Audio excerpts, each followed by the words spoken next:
naglakbay, dala ang mabigat na kahoy na krus. Sa balikat niya pasan ang lahat ng usok ng kasalanan ng bawat nilalang. Kahit walang malag, siya ang pinagbintang.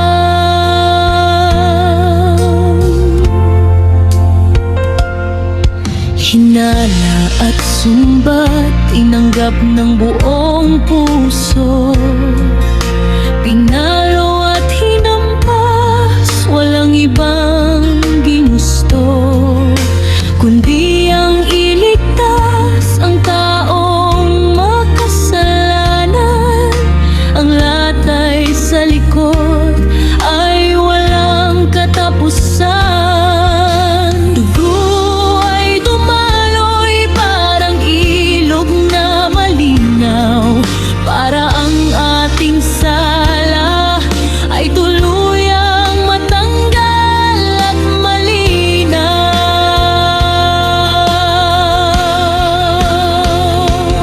O Diyos ko, wait sa'yo, nagtiis ng hirap para sa mundo. Ang pag-ibig mo'y wagas at totoo. Namatay sa krus, mapatawad lang tayo.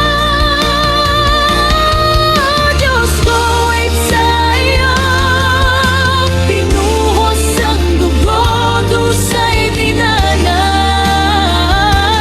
upang ang sangkatauhan ay bigyan ng lunas. Salamat sa sakripisyo, walang katulad.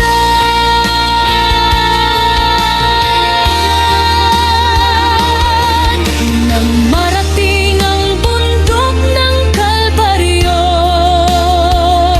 pako'y dinampot sa kamay at paay itinusok. Korona ng tinik sa ulo ay nakatusok. Eli, Eli, lama sabachthani. Sigaw ay lumakas, sinit ng araw, uhaw at mating sakit. Ngunit ang pagmamahal ay hindi kumupas at bumalik.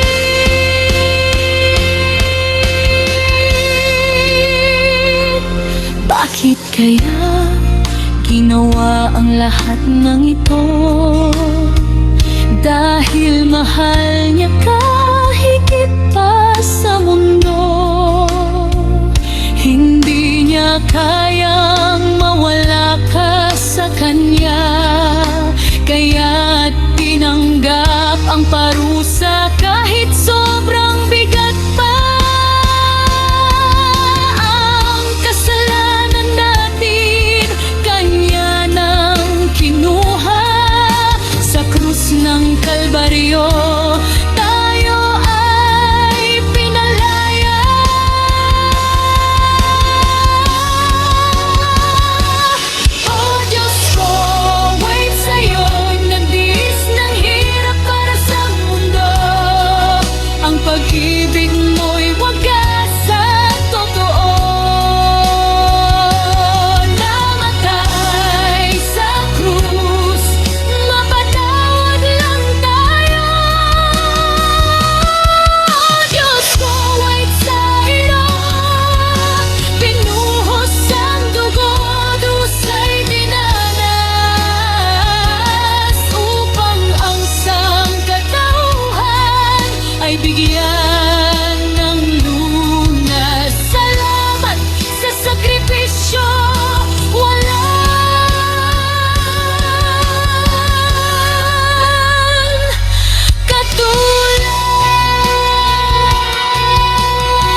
ating ang biyaya